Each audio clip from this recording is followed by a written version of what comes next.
নমস্কার। কিছু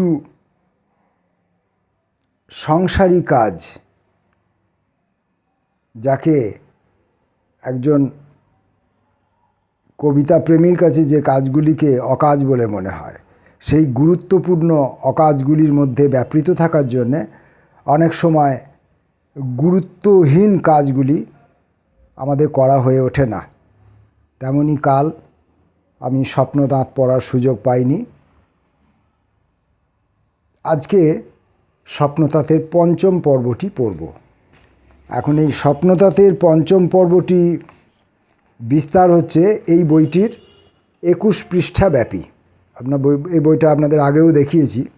এই বইটাই পাঠ চলছে আমার, কাব্যোপন্যাস স্বপ্নদাঁত, কবি অনিকেত পাত্রের লেখা।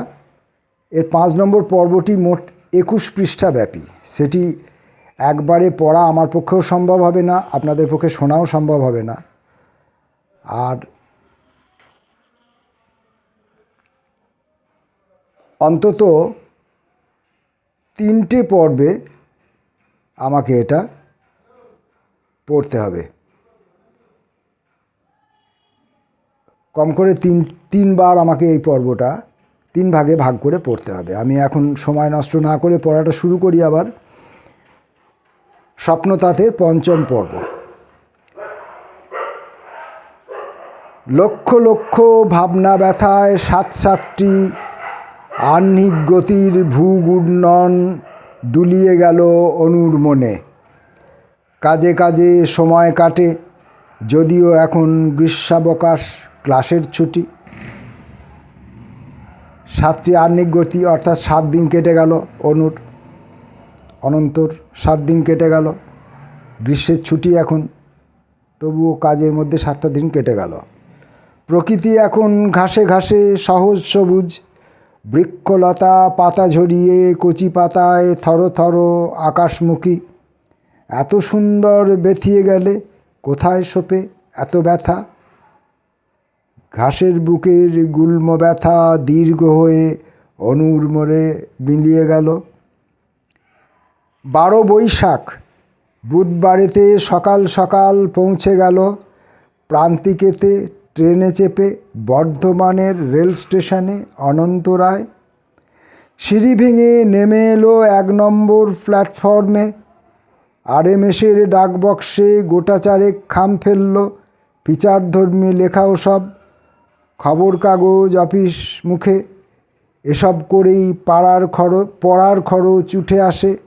আছে কিছু মুক্ত গোপন ছাত্রছাত্রী ঘরে পড়ানো, উচ্চশিক্ষার ছাত্রছাত্রী এবং অনার্স 2য় বর্ষ পড়ে ওঠার 1200 টাকা মাসে।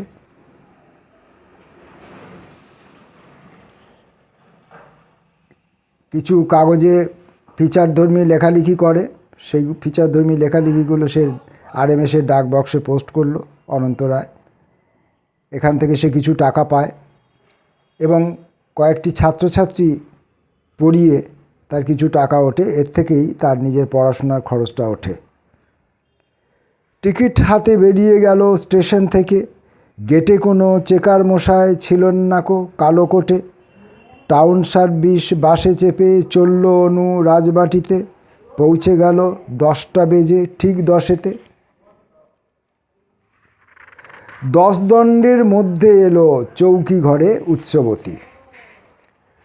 উৎসবতী এসে বলছে, চোখ মুখেতে লেখা রয়েছে খাওয়া হয়নি, চলো এখন আপ্যায়নে।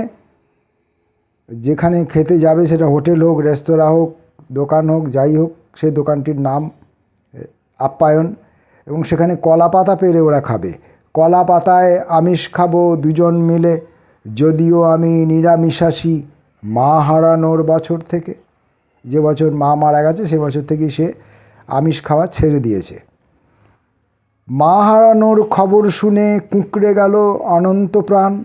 মাহীনতায় এই বিশ্ব, শতসূর্যেও আধার কুণ্ড।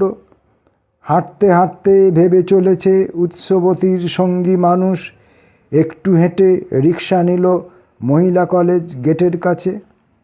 উৎসবতী বলছে, কবে কখন পেয়েছিলে ইমেল চিঠি?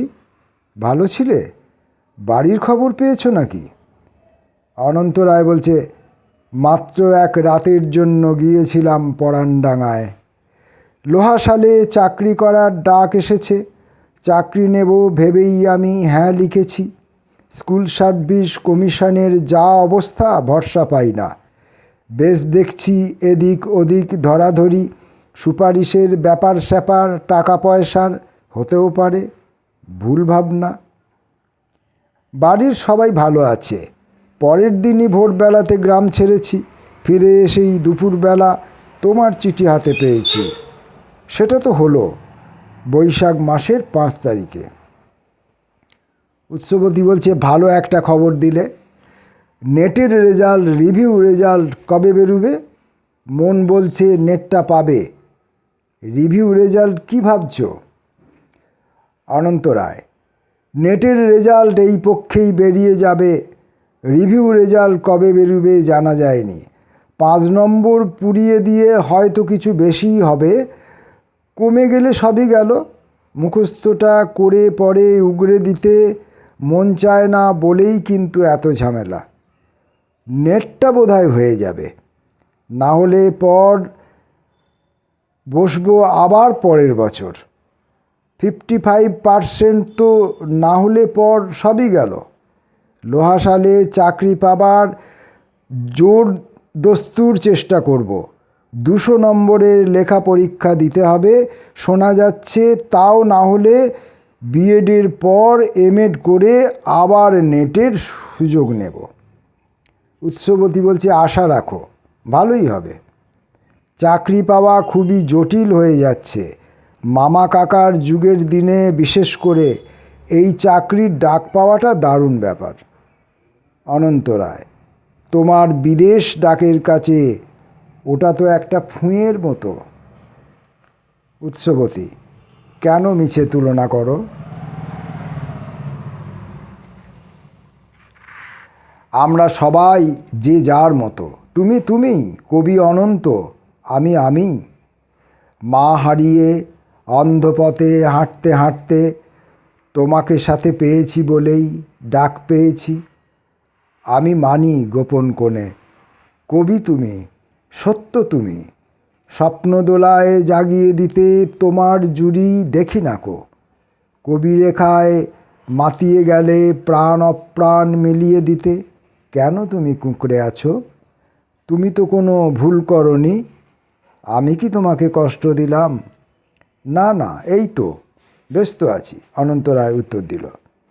উৎসবতী, আমার গোপন চক্ষু দিয়ে দেখছি তোমার কুঁকড়ে যাওয়া।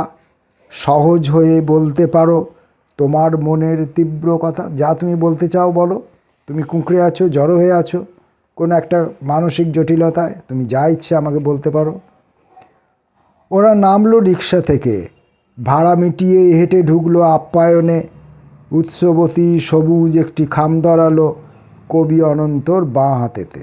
একটা খামে তার কিছু লেখা আছে, সেটা সে অনন্তকে দিল। দিয়ে উৎসবতী বলল, আপ্যায়নে ঢুকেই পড়ো, অথবা তুমি পড়তে পারো শান্তিনিকেতন ফিরে গিয়ে। কিন্তু আমি রবিবারেই চিঠি চাইব তোমার কাছে। আমিই যাব তোমার কাছে। রামপুরহাট প্যাসেঞ্জারে যেতে পারি। কখন গেলে ভালো হবে?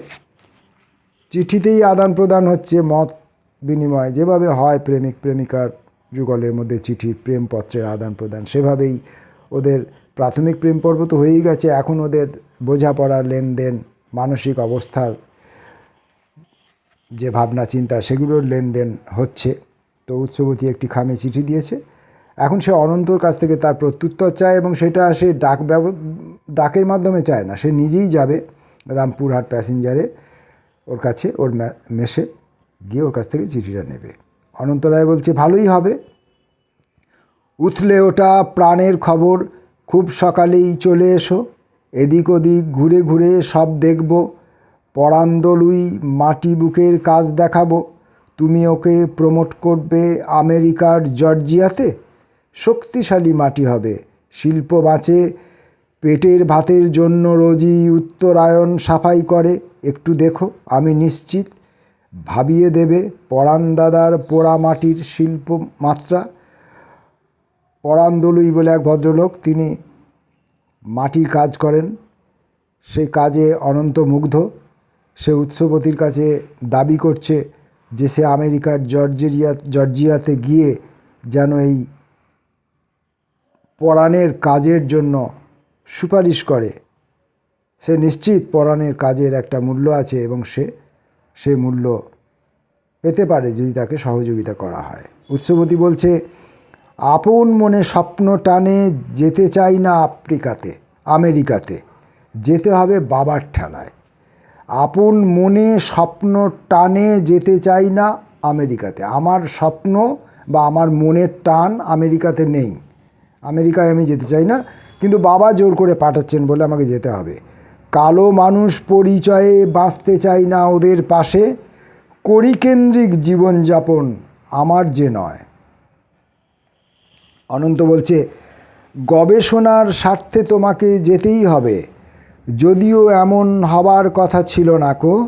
ভারতীয় জ্ঞানচর্চার ধারাপথে বৌদ্ধ যুগে ভারতীয়রা নালন্দাতে পড়াতো যখন, আমেরিকার মানুষ তখন গরু চড়াতো। যখন নালন্দায় আমাদের দেশে বিশ্বভারতী চলছে, তখন আমেরিকার লোকেরা গরু চড়াতো। এখন কি করা যাবে, পরিস্থিতি উল্টো, তাই তোমাকে জ্ঞান চর্চার জন্য আমেরিকাতে যেতে হবে। উৎসবতী বলছে, ঠিক বলেছ, কেমন ব্যাপার স্যাপার ভাবো। প্রাণ অপ্রাণ গবেষণার ব্যাপারটা তো গভীর পড়া, চক্ষু মেলে অধীর হয়ে খোঁজার ব্যাপার। এসব অনেক ভেবে ভালো লাগে না, তোমার চোখে চাইতে হবে জীবনব্যাপী। মহান একটা জীবন জুড়ে তোমাকে আজান জড়িয়ে ধরি, মহান বোধে বিরাজ করি। অনন্ত বলছে, এ কি বলো, আমি কি আর তেমন কেউ? আমার জন্য তোমার লক্ষ্যে বাঁধ দিও না। আমি কেউ নই। উৎস মুখে এগিয়ে চলো, 2-4 পংক্তি বীজ পাঠাবো। আলো অক্ষর লিখতে পারলে পাঠিয়ে দেব বর্ণমালা, বাংলা ভাষার বর্ণমালা ইমেলেতে। তাতেই তুমি আমাকে পাবে, যদিও সেটা আমাকে একটু শিখতে হবে কম্পিউটারের ব্যাপার স্যাপার। রিক্সা থামে, ভাড়া মিটিয়ে নামলো ওরা। আপ্যায়নের সুশ্রী হলে ঢুকে বসলো ওরা দুজন। অনন্ত রায় বলে চলেছে, মাথার উপর পাখা ঘুরছে। অনন্ত বলছে, পাগল করে উথাল পাথাল করে যাচ্ছে তোমার অরূপ রূপের দুটি প্রবাহ ধারা। পাগল কবির কথায় কোনো দোষ নিও না, অভয় পেলে কথা বলবো উথাল পাথাল। প্রেমের দুঃখ জানতে দেবে হৃদয়ে দোলা। উৎসবতী বলছে, কোটি নিযুত লক্ষ অযুত বারে বারে উথাল বুকের নিবিড় কথা বলতে পারো। আমি তোমার অশ্রুগন্ধ নেবে আমার। বাজছে এখন 10:30, খাওয়া দাওয়া সেরে পরেই তুমি আমি হারিয়ে যাব দামোদরের নীলাচরে। ধুয়ে মুছে নেবে আমাকে কবি বুকের মৌল সোঁতায়। তোমার লেখা পড়ে পড়ে প্রপাত প্রমাণ লাভা ব্যথা বুকে জেগেছে।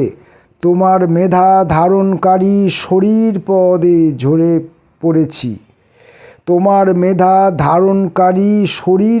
ঝরে পড়েছি। চূর্ণ চূর্ণ বিন্দুবাদী পংক্তিগুলো নারী রেখার বাঁক প্রবাহ জুড়িয়ে দিল অনেক ব্যথা। জারিয়ে গেল অন্য রকম খলখলানি, চারিয়ে গেল ঘূর্ণি তুলে স্নায়ুর মরু। নতুন নতুন প্রশ্ন ওঠে জিনের দীর্ঘ কুণ্ডলিতে।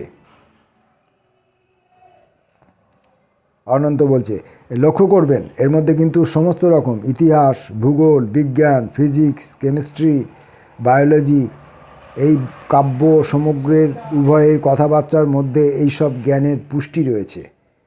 এই যে বলছে, এই যে এইখানটা খেয়াল করুন, চূর্ণ চূর্ণ বিন্দুবাদী পংক্তিগুলো নারী রেখার বাঁক প্রবাহ জুড়িয়ে দিল অনেক ব্যথা, জারিয়ে গেল অন্য রকম খলখলানি, চারিয়ে গেল ঘূর্ণি তুলে স্নায়ুর মরু, নতুন নতুন প্রশ্ন ওঠে জিনের দীর্ঘ কুণ্ডলিতে। অনন্ত বলছে এলোমেলো পংক্তিগুলো কি আর এমন, এলোমেলো পংক্তিগুলো কি আর এমন, তোমার চোখে মেধার ভেদন তীরের দিশায় হয়তো তারা রঙিন গহীন, আমি কি আর তেমন কিছু, তোমার মতো বিদুষী এক কণাবিদকে নতুন কিছু দেখাতে পারি। উৎসবতী বলছে বেশ পেরেছ, কণা জন্মে জীবন কণায় অনেক কিছুই খোঁজ পেয়েছি। থালার উপর পদ্মপাতায় নিপাট ভাতের অর্ধগোলক 14 পদে পরিবেশিত হয়ে গেল।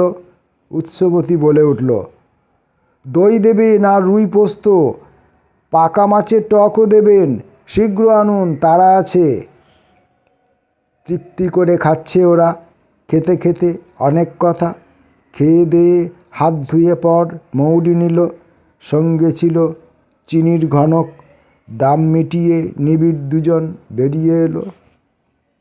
উৎসবতী, চলো যাব সদরঘাটে আমরা এখন, ঠিক 3টেয় ফিরতে হবে রাজবাটিতে, উপাচার্যের সঙ্গে দেখা করতে হবে, গত পরশু আগে ভাগেই অনুমতি নেওয়া হয়েছে, তুমিও আমার সঙ্গে যাবে।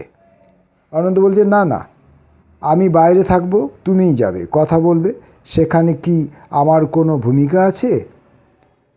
উৎসবতী, না থাকাটাও অন্য রকম আর এক থাকা, কি ভাবছো, ঠিক বলিনি?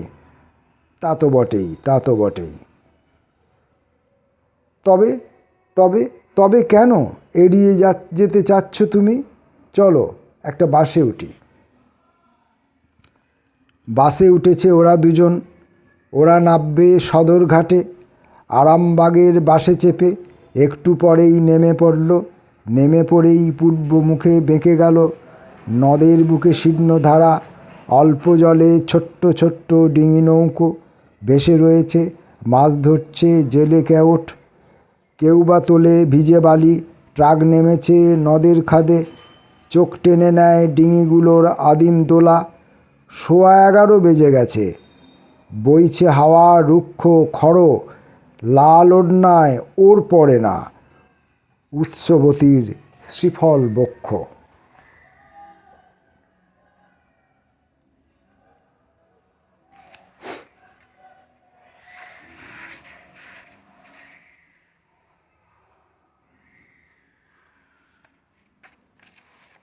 এখন এই পর্যন্তই থাকে, পরের অংশটা আবার পরে পড়বো। একটা না পড়লে আমার তো ভুল করার খুব মেধা আছে, মেধাজনিত কারণে আবার আমি ভুল করে ফেলতে পারি, তাই